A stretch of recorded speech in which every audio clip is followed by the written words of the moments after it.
Hello guys, मेरे YouTube channel में आपका स्वागत है। मेरा नाम मनमोहन मिश्रा। तो आज हम इस वीडियो में डिस्कस करने वाले हैं LIC MF manufacturing mutual fund के बारे में। जी हाँ, ये जो एलआईसी मैन्युफैक्चरिंग म्यूचुअल फंड है, ये अभी-अभी नया-नया लॉन्च हुआ है। तो बेसिकली आपको कितना रिटर्न देने के लिए पोटेंशियल रखता है, इसका मैं पूरा डीप एनालिसिस करके बताऊंगा और मैं आपको बताने वाला हूँ इसमें कैसे-कैसे स्टॉक्स होते हैं और इसमें कैसा रिटर्न मिलने के चांसेस रहते हैं। तो मेरे चैनल को सब्सक्राइब जरूर कर दीजिएगा। मैं इस वीडियो लाता है तो चलिए शुरू करते हैं। तो सबसे पहले मैं आपको बता दूं, जब यहाँ पे एक वर्ड आता है ना मैन्युफैक्चरिंग, तो मैन्युफैक्चरिंग मतलब प्रोडक्ट बनाने वाली कंपनी। तो प्रोडक्ट बनाने वाली कंपनी, तो मैं आपको एक चीज बता देता हूँ, यहाँ पे दो टाइप की कंपनी होती है पूरे दुनिया में जो चलती है। एक होता है आपका प्रोडक्ट बेस्ड कंपनी, दूसरा होता है आपका सर्विस बेस्ड कंपनी। तो बेसिकली इसमें डिफरेंस क्या होता है, जैसे जो प्रोडक्ट बेस्ड कंपनी होती है वो बेसिकली प्रोडक्ट बनाती है, और जो सर्विस बेस्ड कंपनी होती है वो बेसिकली उस पर्टिकुलर प्रोडक्ट में आपको सर्विस देती है।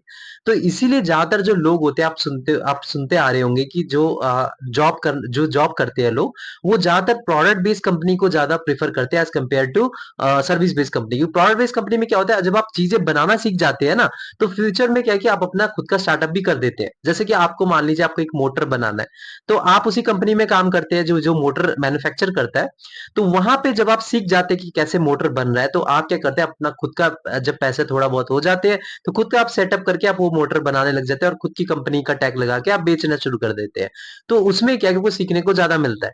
तो प्रोडक्ट बेस्ड जो कंपनी होती है, जो मैन्युफैक्चरिंग रिलेटेड कंपनीज होती है, उनका जो बंद होने के चांसेस बहुत कम होते हैं। तो इसीलिए जो यहाँ पे एलआईसी का जो मैन्युफैक्चरिंग जो म्यूचुअल फंड निकला है, तो बेसिकली इसमें जो वैसे वैसे कंपनी टारगेट किया जाएगा जो कि प्रोडक्ट बनाती हो। जैसे एग्जांपल ले लीजिए, आपका बजाज मोटर्स हो गया, आपका भारत इलेक्ट्रॉनिक्स हो गया, आपका मारुति सुजुकी हो गया, या फिर आपका महिंद्रा का, जो आप सुना होगा आपने।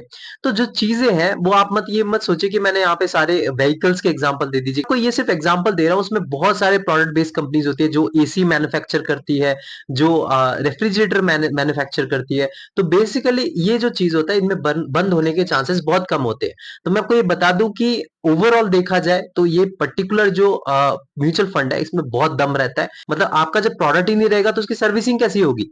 आप समझ पा रहे होंगे कि सर्विसिंग तभी होगी जब प्रोडक्ट रहेगा। तो इसलिए प्रोडक्ट बेस्ड कंपनी, जो मैन्युफैक्चरिंग रिलेटेड कंपनी जो चीजें बनाती है, वो डेफिनेटली आगे जाएगी। और मैं आपको एक चीज बता दूं, अगर आप ये एक टाइप का सेक्टरल फंड ही आप मान सकते हैं, भले ही ये एक पर्टिकुलर सेक्टर को नहीं फॉलो कर रहा हो, कि मतलब आप सोच रहे हो कि यार मतलब ट्रांसपोर्टेशन सेक्टर या फिर कोई आईटी सेक्टर को ऐसा नहीं फॉलो कर रहा हो, भले ही ये चीज ना फॉलो कर रहा हो, लेकिन फिर भी एक पर्टिकुलर सेक्टर को फॉलो कर रहा है, क्योंकि यहाँ पे सर्विस बेस्ड कंपनी आएगी ही नहीं जो सर्विसिंग प्रोवाइड करवाती है। तो ये जो चीज है कि मतलब आप यहाँ पे समझ पा रहे हैं कि मतलब ये एक पर्टिकुलर सेक्टर को ही काउंटर करा जा रहा है। तो यहाँ पे अगर रिटर्न की बात करें, तो अभी एक आईसीआईसीआई प्रूडेंशियल का जो मैन्युफैक्चरिंग फंड है, वो 6 साल पुराना फंड है। अगर उसका आप रिटर्न देखिए तो 25% तक का रिटर्न है, ऑल टाइम रिटर्न, जो कि बहुत ही मैसिव रिटर्न है, बहुत ही अच्छा खासा रिटर्न आप इसको मान सकते हैं। लेकिन अगर आप कोई दूसरे मैन्युफैक्चरर के फंड देखेंगे, तो वो ज्यादातर 3 महीने या 4 महीने या जैसे 1 साल हो रखे हैं, तो उसमें आप डेटा ज्यादातर क्लैरिटी नहीं है। अब यहाँ पे वॉलेटिलिटी की बात करें तो डेफिनेटली ये जो पर्टिकुलर म्यूचुअल फंड में आपका वॉलेटिलिटी देखने को मिलेगा, लेकिन इस पर्टिकुलर फंड में दम है। देखिए, आप वॉलेटिलिटी फेस कर रहे हैं और आपको लॉन्ग टर्म में रिटर्न अच्छा नहीं मिल रहा है, तो आप डेफिनेटली बोलें कि यार एक अच्छा खासा फंड नहीं है। लेकिन जब आप वॉलेटिलिटी इतना ज्यादा फेस कर रहे हैं और लॉन्ग टर्म आपके पास टाइम फ्रेम है, और आपको रिटर्न एक 25% या 30% तक का रिटर्न मिल रहा है कंटिन्यूअसली हर साल, तो डेफिनेटली आप उस फंड को कंसिडर कर सकते हैं। क्योंकि मैं आपको एक एग्जांपल दे देता हूं, जैसे आपका एक पीएसयू रिलेटेड फंड है, अगर आप देखिए तो लास्ट एक साल में उसका जो रिटर्न है 115% तक का मैसिव रिटर्न है।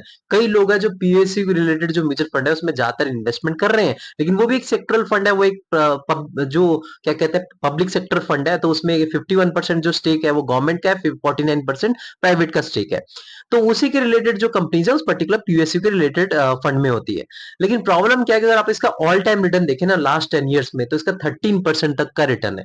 तो 13% तक का रिटर्न, आप इतनी वॉलेटिलिटी फेस करेंगे, इतना लंबा टाइम तक वेट करेंगे, आपको कंटिन्यूअसली हर साल 30% तक का रिटर्न मिलेगा, तो क्या फायदा उसका।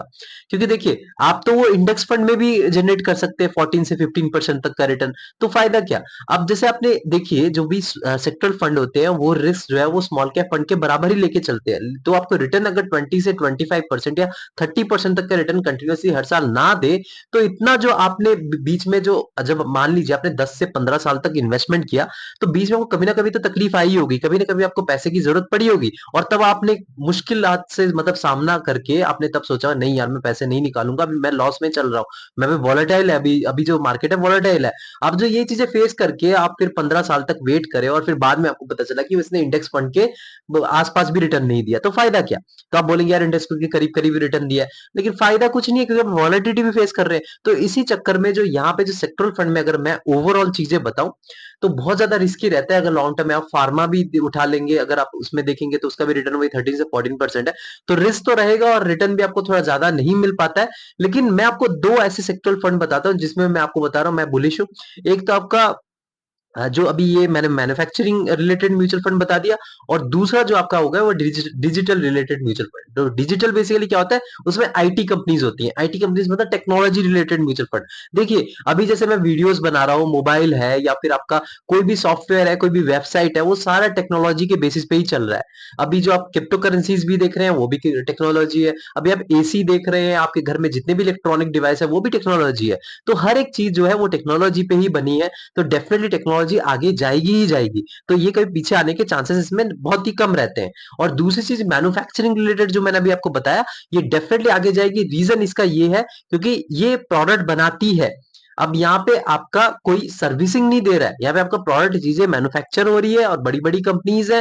तो डेफिनेटली इसमें मैं थोड़ा बहुत बुलिश रहूंगा। और मैं आपका एक चीज बता दूं, वो है आपका डिजिटल फंड, उसमें भी बुलिश रहूंगा। लेकिन उसके अलावा जो दूसरे सेक्टरल फंड है, जैसे आपका पीएसयू हो गया, आपका डिफेंस हो गया, आपका फार्मा हो गया, आपका ऐसे ट्रांसपोर्टेशन हो गया, इंफ्रास्ट्रक्चर हो गया, वो भी फंड अच्छे खासे परफॉर्मेंस दे सकते हैं, लेकिन मैं इनकी तरह बुलिश नहीं हूं। उनमें अगर आप ऑल टाइम रिटर्न, अगर पास्ट डेटा भी देखेंगे, देखिए पास्ट डेटा आपको हेल्प करते हैं कि फ्यूचर में प्रेडिक्ट कर पाते हैं कि कैसे आपको रिटर्न दे सकता है। तो पास्ट डेटा अगर आप उनका देखें तो मुझे इतना अच्छा खासा नहीं मिला है, नहीं देखने को मिला है। अगर आप देखें तो 13%, 12%, 11% या 14%। अगर आपको इतना रिटर्न चाहिए तो आप इंडेक्स फंड में क्यों ना इन्वेस्टमेंट करें, वहां पे आपको वॉलेटिलिटी भी बचेगी, से बचेंगे, और आपको रिटर्न भी अच्छा खासा मिलेगा 14 से 15%।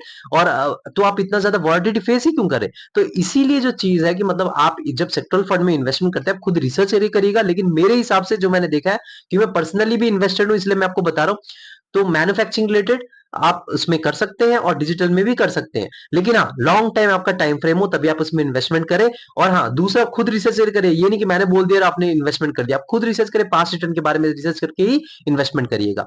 और दूसरी बात आपको मैं बता दूं कि जो एलआईसी की बात करें, तो एलआईसी में जितने भी म्यूचुअल फंड है मैंने देखे हैं, उसमें सबसे खराबी बात है कि उसका जो एक्सपेंस रेशियो, उसका एक्सपेंस रेशियो देखेंगे तो आपको 1.5% तक का एक्सपेंस रेशियो मिलेगा।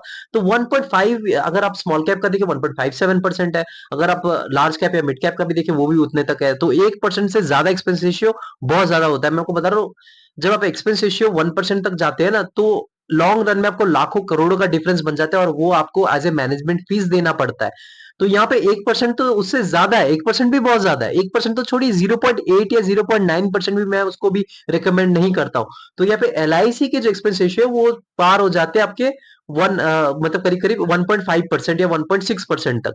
तो ये अगर यहाँ पे होता है तो डेफिनेटली आप इसमें इन्वेस्टमेंट ना करें। आप कोई दूसरे मैन्युफैक्चर रिलेटेड म्यूचुअल फंड में जा सकते हैं, जैसे आपका आईसीआईसीआई का हो गया, या फिर कैनरा का हो गया मैन्युफैक्चरिंग, या फिर कोई भी ऐसा दूसरा रिलेटेड जिसका एक्सपेंस रेशियो कम हो, आप उसमें इन्वेस्टमेंट कर सकते हैं। लेकिन हाँ, खुद रिसर्च करिएगा, ये नहीं कि मैंने बोल दिया और आपने भाग के जाके इन्वेस्टमेंट कर दिया। तो मेरे चैनल को सब्सक्राइब जरूर कर दीजिएगा, मैं सिर्फ लाता रहता हूँ। Thank you.